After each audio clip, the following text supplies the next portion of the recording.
All right, here we are at the Commonwealth Wrestling Camp with Bud Ron, and he's with Haddonfield Township, the Haddonfield high school wrestlers from New Jersey, and your son's wrestling here at camp, right? Yeah, he's a 215-pounder for Haddonfield High School. Okay, and how's he been doing this week? Yeah, he's loving it. He's really learning some great technique and really enjoying the coaches and the staff.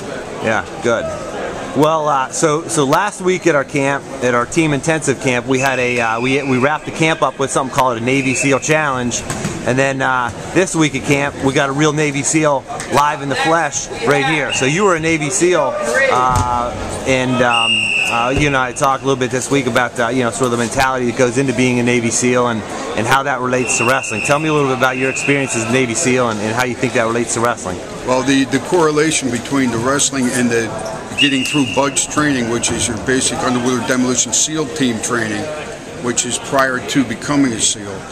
What it does is you've got to have that same mentality that most of these wrestlers have, which is never give up, constantly fighting to get better, and just grabbing onto that, biting onto that leg and never letting go.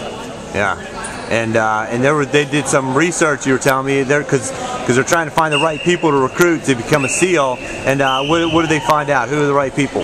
Well, the Navy did a 10-year investigation, spent millions of dollars on trying to find out the people who will be able to make it through BUDS more than the other individuals. So they did a lot of research and went through a lot of their testing, and they found that they've got 8 sports that they're trying to draw from, and the #1 sport that they found that makes it through BUDS on a higher percentage rate were water polo players. That was #1, and #2 were wrestlers. So the Navy SEALs have put quite a bit of a big effort into going after wrestlers because of the fact that the sport is so grueling and that they need that mental attitude, that never give up, never quit. The only easy day was yesterday type of mentality. And they're finding that the wrestlers are one of the greatest assets that they have to draw from. So they're sponsoring quite a bit of the programs around the country as far as the National High School Coaches Association. They're big on trying to get individuals there, and they put on quite a display. Yeah.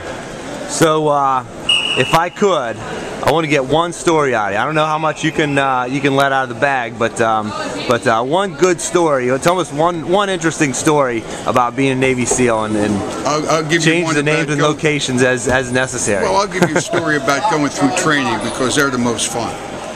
What happens is quite a bit. The instructors will really push it to the limit. So this one day I was messing around with one of the instructors.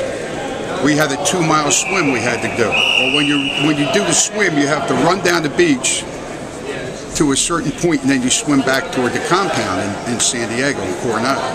Well, they have jetties along the way to protect the beach. Well, on these jetties are a lot of seabirds. So because I was harassing the instructor and messing around with him, he made me go fill my face mask full of seagull shit, and I had to swim the 2 miles with my face mask completely full of the seagull crap. And then when I got to the end, I had to hold on to my swim buddy because I couldn't see. It was going up my nose and down into my throat. And when I got to the beach at the area where we're coming in, he's standing there to check it and tells me I let some out. I had to run back to the 2 miles and fill it back up again, and then run back and get a shower and get into class. But that's the kind of things they do to you, and if you want to be there, you go along with it. Yeah, so would you suggest that as maybe some training for your wrestlers? You have the wrestlers do that, like fill up their masks with crap? And yeah, that's a good idea, Coach. I think they'll really go for that. The parents will love it. Yeah, sure, I bet. All right, thanks, Bud. You're welcome. Glad to be here.